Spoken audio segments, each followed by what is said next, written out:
Bismillahirrahmanirrahim. Assalamualaikum warahmatullahi wabarakatuh. Ya, alhamdulillahirrahmanirrahim. Kita masih bisa bersama-sama berkumpul di pembelajaran daring untuk mata kuliah fitokimia. Hari ini kita pertemuan ke-11 dengan tema karakterisasi dan identifikasi metabolit sekunder. Nah, minggu lalu kita sudah bahas terkait dengan pemisahan dan pemurnian, di mana kalau kita melakukan pemisahan dan pemurnian, kita masih hanya bisa mendapatkan satu zat yang murni saja, misalnya metabolit sekunder yang golongan flavonoid atau fenolik saja. Nah, dari golongan fenolik ini kita belum tahu nih fenolik apa yang ternyata yang sudah kita murnikan ini itu. Nah, untuk itu kita melakukan proses selanjutnya berupa karakterisasi dan identifikasi dari metabolit sekunder. Karakterisasi dan identifikasi metabolit sekunder ini boleh melewati proses-proses pemisahan dan pemurnian seperti yang kita pelajari minggu lalu. Bisa juga setelah proses ekstrak langsung dikarakterisasi dan identifikasi metabolit sekunder. Oke, tujuan kita hari ini adalah nantinya setelah dilakukan perkuliahan, kalian mampu menjelaskan mengenai metode dan prinsip dari metode karakterisasi dan identifikasi metabolit sekunder. Nanti kita akan ada dua alat, yaitu spektroskopi dan juga HMQC atau Nuclear Multiple Quantum Coherence. Nah, spektroskopi sendiri nanti jenisnya ada 5, ada UV, infrared, NMR, MS, dan juga spektroskopi 2 dimensi. Oke, ini mungkin lebih mirip sama instrumentasi aja ya, karena memang karakterisasi dan identifikasi metabolit sekunder itu kita bisanya pakai alat. Nah, dari alat-alat ini nanti yang membedakan apa? Biasanya membedakan adalah prinsip kerjanya dan apa yang dihasilkan. Misalnya kemarin sempat kita bahas kalau misalnya metabolit sekunder ada berapa golongan? Ada 3. Ada golongan fenolik, alkaloid, dan juga terpenoid. Nah, kalau misalnya terpenoid dia punya rantai isopren misalnya. Nah, nanti ada alat mana yang cuma bisa mendeteksi sampai dia, oh dia ada isoprennya aja. Ada juga alat yang sampai bisa mendeteksi, oh dia atom C-nya di rantai keberapa sehingga namanya adalah misalnya saponin. Misalnya ada yang seperti itu. Nah, itu yang akan kita pelajari pada pertemuan kita hari ini. Nah, kita mulai dari metode spektroskopi. Metode spektroskopi itu berdasarkan gelombang elektromagnetik yang diterjemahkan dalam komponen-komponen panjang gelombang untuk menghasilkan spektra berupa plot beberapa fungsi dan juga intensitas radian versus panjang gelombang atau frekuensi. Spektroskopi juga merupakan radiasi cahaya atau elektromagnet yang dapat dianggap menyerupai gelombang. Cahaya dapat bersifat sebagai gelombang dan juga partikel. Nah, ini mungkin nanti bisa dibahas apa itu yang dimaksud dengan gelombang, apa yang dimaksud dengan partikel. Silakan kalian searching, nanti waktu kita meet kita bahas terkait ini. Spektroskopi juga merupakan alat utama untuk identifikasi dari struktur molekul. Perannya sebagai apa? Dia bisa membedakan struktur molekuler, kemudian mengidentifikasi molekul yang tidak diketahui, kemudian mendeteksi. Oke, molekul-molekul yang sudah diketahui. Jadi ini adalah perannya dari spektroskopi. Yang terakhir bisa untuk mengukur konsentrasi. Jadi kalau kita mau lihat misalnya saponinnya berapa atau kuantitatifnya, kita bisa pakai spektroskopi. Kalau cuma melihat kualitatifnya, kita sudah di pertemuan 2 minggu yang lalu, kita bisa pakai screening fitokimia. Yang pertama ada spektroskopi atau spektrofotometer UV ultraviolet. Nah, ini pengukuran energi cahaya oleh suatu sistem kimia pada panjang gelombang tertentu. Biasanya yang diidentifikasi bahwa ada atau tidaknya gugus kromofor.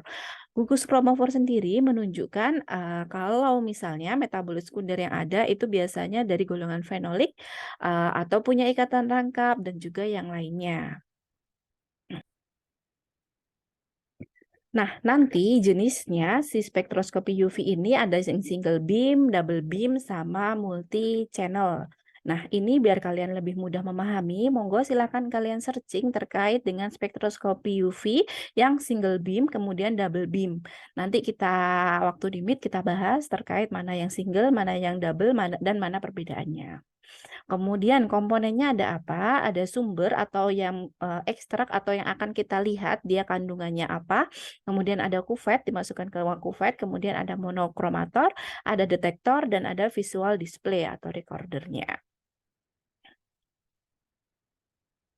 Lanjut kita ke prinsip kerja dari spektroskopi UV.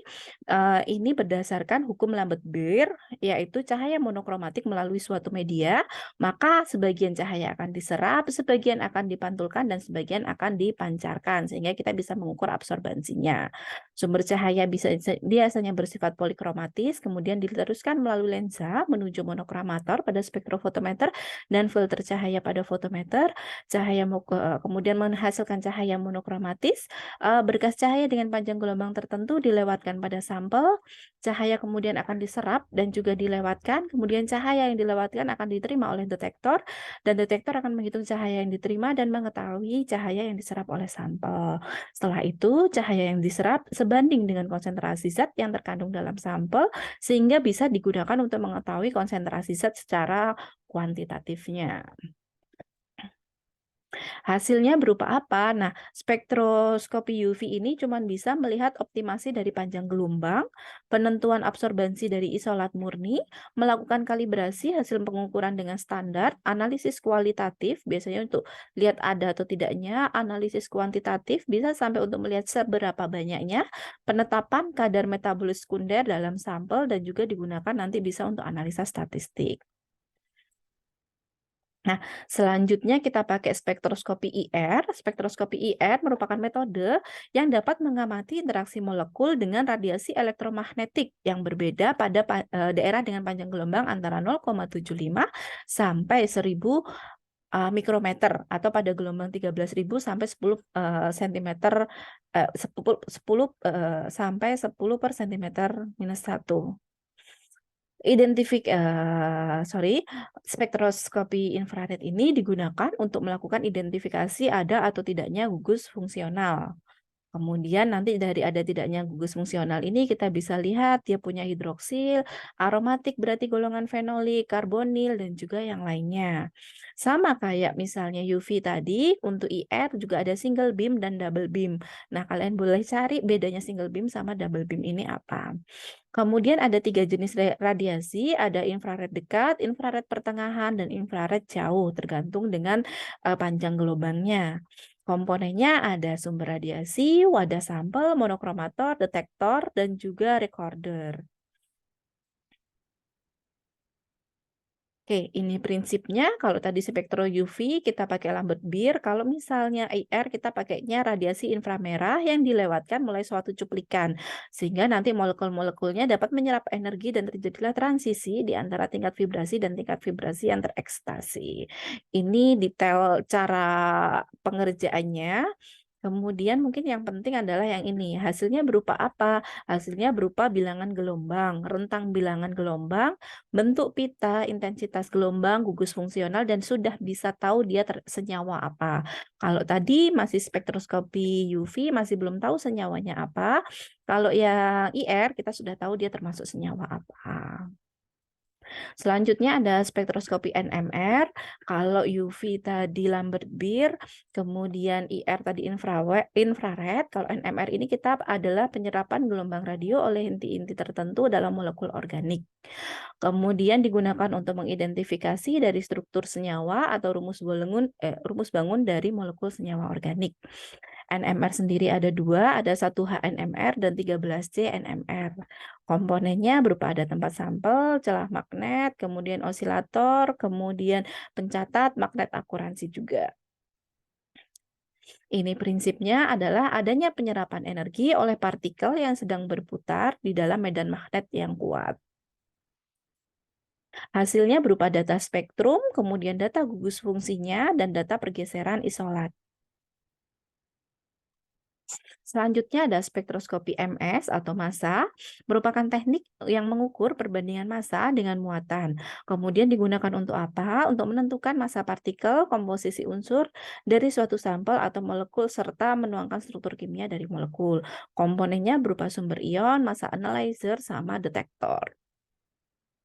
Prinsipnya adalah pengionisasian senyawa kimia sehingga menghasilkan molekul atau fragmen molekul yang dapat mengukur rasio atau massa muatan. Hasilnya berupa spektrum sama kayak tadi NMR, kemudian nama senyawa, rumus kimianya, sampai berat molekulnya sudah bisa dihitung pakai MS dan juga peak area. Oke, itu tadi adalah spektroskopi yang satu dimensi, kemudian kalau yang dua dimensi kita ada HMQC ya, ada HNMR dua dimensi, dia bisa menentukan proton karbon dengan jarak satu ikatan. Hasilnya nanti berupa spektrum dan kandungan proton dalam kandungan karbonnya. Kemudian ada HMBC atau NMR dua dimensi, yang membedakan biasanya adalah hasilnya. Dia bisa melihat spektrumnya, korelasi OH, kemudian korelasi H, dan juga korelasi C. Selanjutnya ada 1H1H COSY atau NMR dua dimensi juga. Dia juga bisa mengetahui proton-proton yang berdampingan, hasilnya berupa spektrum dan juga protonnya.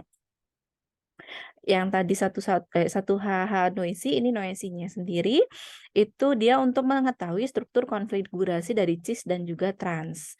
Hasilnya berupa spektrum dan korelasi proton. Nah, mungkin kalau misalnya kalian masih kayak bingung ini maksudnya seperti apa, nah, biar agak jelas mungkin kalian bisa membuat kesimpulan yang nanti dikumpulkan, saya kasih link Google Drive nantinya untuk absensi dan juga untuk pengumpulan tugas, tugasnya bisa dikumpulkan sampai minggu depan ya. Minggu depan belum mulai libur kan ya? Belum sepertinya. Ya belum, minggu depan, deadline-nya, jadi silakan dikumpulkan nanti di link Google Drive-nya. Bentuk tugasnya adalah seperti ini, sebentar. Oke, jadi ini tugasnya agak banyak ya, tapi semoga dengan tugas ini bisa menambah pemahaman kalian. Nanti jurnalnya boleh bareng-bareng atau sekalian cari satu jurnal yang bisa langsung ada beberapa spektrofotometer yang dipakai di dalamnya. Jadi nanti kalian silahkan bikin tabel di Word ya, boleh, atau kalau kalian mau manual ditulis tangan juga boleh, di foto, nanti fotonya yang dikirim ke link Google Drive-nya. Jadi yang pertama adalah misalnya kolomnya adalah kolom nomor, kemudian kolom nama, misalnya spektrofotometer UV, tuliskan prinsipnya. Prinsipnya adalah hukum Lambert-Beer, kemudian hasil. Hasil boleh langsung kopas dari PowerPoint yang sudah saya share. Kemudian contoh ini adalah contoh aplikasinya. Kalian silahkan cari jurnal, contohnya di sini adalah karakterisasi senyawa flavonoid hasil isolat dari fraksi etil asetat daun matoa. Ini contoh ya. Kemudian hasil jurnalnya bagaimana? Untuk yang spektrofotometer UV, dia hasilnya adalah melihat serapannya.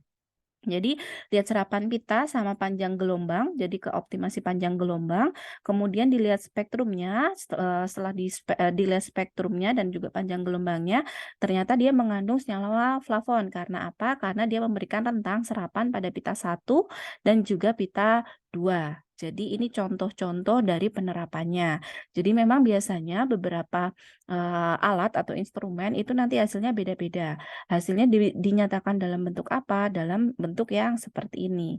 Salah satunya adalah yang ini, seperti itu. Jadi silakan nanti kalian kerjakan dulu beberapa alat, alatnya ada apa aja, boleh dituliskan. Satu anak biar mungkin nggak satu jurnal bisa dipakai oleh beberapa anak, tapi tetap satu anak harus mengerjakan semua alat yang sudah dibahas tadi, biar bisa lebih paham. Oke, mungkin dari saya itu terkait dengan penjelasan materi dan juga tugas untuk hari ini. Jangan lupa untuk absensinya, kalian silakan menuliskan seperti ini, kemudian kalau sudah baru diupload ke Google Drive, ya diupload ke Google Drive. Jadi nanti saya yang lihat Google Drive-nya. Jadi saya kasih alamat Google Drive-nya aja.